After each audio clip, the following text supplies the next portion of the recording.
Assalamualaikum warahmatullahi wabarakatuh. Perkenalkan, nama saya Vicky Arfandi, mahasiswa dari Fakultas Hukum Universitas Negeri Semarang dengan NIM 81114192220. Saya di sini akan menjelaskan jurnal saya yang berjudul Perlindungan Hukum Terhadap Data Privasi Konsumen di E-commerce. Yang pertama, kenapa saya memilih judul yaitu Perlindungan Hukum Terhadap Data Privasi Konsumen dalam E-commerce? Karena pada masa hidup saya menemui berbagai cerita dari teman-teman saya yang mengalami kebocoran data sehingga menyebabkan permasalahan-permasalahan yang menimpa dirinya, sehingga menurut saya perlindungan data privasi ini sangat diperlukan dalam peraturan perundang-undangan. Yang selanjutnya ada abstrak.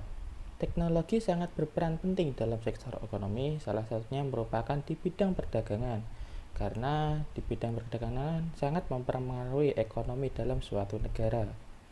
Di Indonesia tersendiri, bidang ekonomi yang sangat terkenal yaitu e-commerce, di mana e-commerce merupakan aktivitas masyarakat yang menggunakan elektronika, transfer data, atau pemasaran online dan lain-lain yang menggunakan adanya jaringan internet. Dengan adanya perilaku konsumen yang menggunakan data internet sehingga menyebarluaskan data pribadi mereka, sehingga penelitian ini dinilai sangat penting karena menguji bagaimana peraturan perundang-undangan tersebut dalam melindungi data privasi konsumen dalam e-commerce.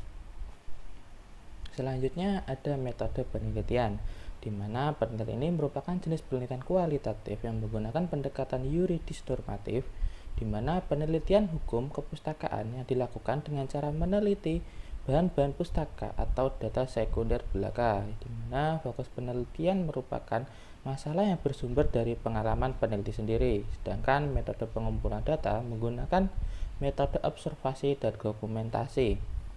Teknik pengolahan data menggunakan triangulasi, di mana metode analisis data yang digunakan dalam penelitian ini adalah pengumpulan data, mereduksi data, penyajian data, dan penarikan kesimpulan. Fokus dalam penelitian ini akan didasarkan pada perumusan masalah yang telah disebutkan, antara lain yang pertama, apa saja permasalahan pada data privasi konsumen dalam e-commerce. Yang kedua, bagaimana perlindungan terhadap konsumen atas kebocoran data privasi di e-commerce sendiri. Tujuan penelitian ini adalah untuk mengetahui bagaimana perlindungan hukum terhadap data privasi konsumen dalam e-commerce. Selanjutnya, hasil penelitian dan pembahasan.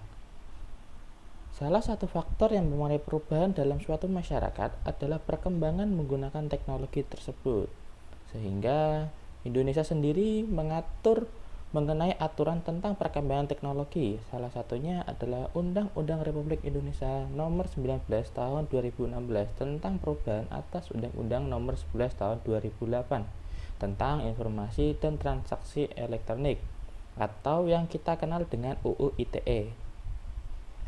Dalam privasi tersebut berupa nama identitas, alamat tempat tinggal, nomor telepon, dan lain-lain yang milik konsumen, sehingga hal tersebut dikhawatirkan dimanfaatkan oleh pihak yang tidak bertanggung jawab. Kasus kebocoran data dinilai dari perilaku masyarakat yang menggunakan e-commerce secara terus-menerus hingga berdampak pada data pribadi konsumen, di mana terancam disalahgunakan oleh pihak yang tidak bertanggung jawab. Karena itu, hingga menimbulkan kekhawatiran kepada pengguna e-commerce itu sendiri. Salah satu permasalahan pada data privasi konsumen adalah adanya order fiktif, di mana seseorang tidak pernah memesan barang tetapi mendapatkan kiriman barang atas nama dan alamat konsumen. Order fiktif sendiri merupakan pengiriman paket data palsu ditandatangani dengan sistem bayar tempat atau yang kita kenal dengan COD, dan biasanya mengatasnamakan keluarga kita. Kesalahan selanjutnya yaitu adanya kebocoran data pribadi di e-commerce tersebut biasanya dimulai dengan adanya praktik jual beli data konsumen oleh pihak penjual, sehingga menyebabkan kebocoran data privasi. Juga diakibatkan adanya pihak ketiga yang meretas sistem e-commerce itu sendiri, sehingga mengakibatkan dijualnya data privasi milik konsumen kepada pihak lain untuk alasan komersil. Dengan adanya permasalahan-permasalahan yang ditimbulkan, maka aspek keamanan dalam memproses data perlu ditingkatkan oleh pihak pemerintah dan pihak e-commerce sendiri, sehingga perlu bekerja sama dalam mengatasi masalah tersebut.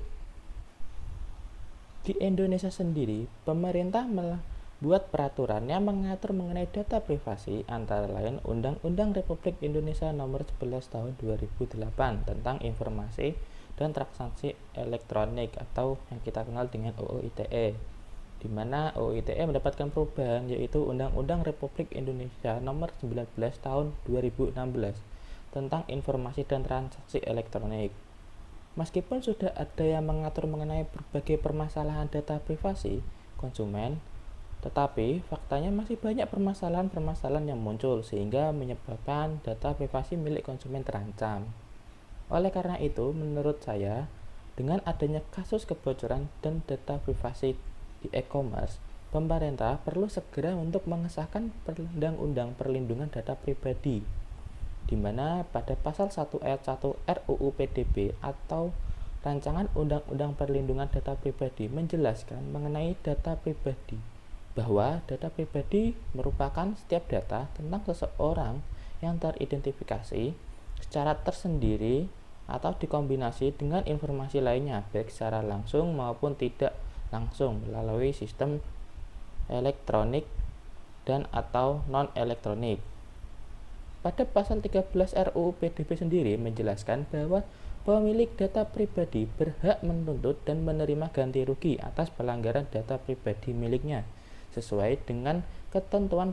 Selain pasal 13, terdapat juga pada pasal 51 yang mengatur mengenai larangan publikasi data, yang berbunyi setiap orang dilarang memperoleh atau mengumpulkan data pribadi yang bukan miliknya, di mana dengan maksud menguntungkan diri sendiri atau orang lain secara melawan hukum dan dapat mengakibatkan kerugian pemilik data pribadi itu sendiri. Tetapi RUU PDB masih memenuhi permasalahan-permasalahan sehingga mengakibatkan penundaan pengesahannya, antara lain tidak sejalannya pandangan antara pemerintah dan lembaga non-pemerintah. Selain itu, banyaknya pergantian antara wakil lembaga saat pembahasan RUU PDB menjadi salah satu faktor penting juga dalam terlambatnya pengesahan RUU PDB ini.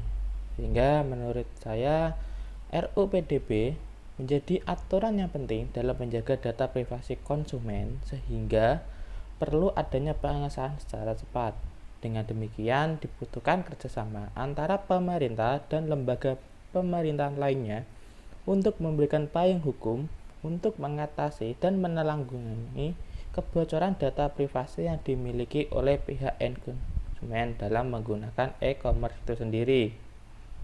Meskipun ada aturan hukum yang sudah mengatur, tetapi masih memberikan permasalahan kebocoran data milik konsumen, sehingga konsumen sendiri merasa adanya kurangnya rasa perlindungan dalam bentuk peraturan yang tegas dalam melindungi data privasi, sehingga menurut saya sendiri RUU PDB sangat diperlukan. Selanjutnya ada kesimpulan, yaitu penyelenggaraan aktivitas e-commerce masih memiliki hambatan dan permasalahan-permasalahan. Salah satunya adalah paket fiktif dan penjualan data pribadi milik konsumen. Yang pertama, paket fiktif adalah pengiriman paket palsu yang ditandai dengan adanya sistem bayar di tempat dengan tujuan meminta bayaran atau transfer sejumlah uang dengan nominal yang cukup besar. Biasanya paket ini mengaku yang membeli adalah pihak keluarga dari konsumen.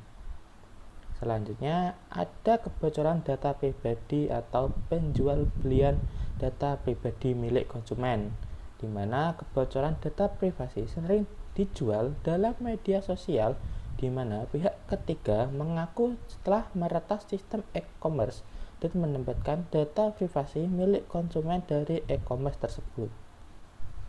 Meskipun sudah ada undang-undang yang mengatur, bukan berarti penyelenggaraan e-commerce memiliki perlindungan hukum yang sangat ketat, di mana di Indonesia tersendiri terdapat Undang-Undang Republik Indonesia Nomor 11 Tahun 2008 tentang Informasi dan Transaksi Elektronik atau UU ITE dan Undang-Undang Republik Indonesia Nomor 19 Tahun 2016 tentang Informasi dan Transaksi Elektronik. Akan tetapi, dengan adanya perundang-undangan tersebut tidak memungkinkan adanya kebocoran masih sering terjadi, sehingga diperlukan pengesahan rancangan Undang-Undang Perlindungan Data Pribadi. Dengan pengesahan RUU PDB, menurut penulis sendiri diharapkan mampu untuk memberikan perlindungan data privasi terhadap konsumen e-commerce secara maksimal, sehingga konsumen mempunyai hak untuk mengatur dan menerima ganti rugi atas pelanggaran data pribadi, dan konsumen juga berhak untuk mendapatkan keamanan atas data privasi miliknya dalam e-commerce itu sendiri. Sekian, terima kasih. Wassalamualaikum warahmatullahi wabarakatuh.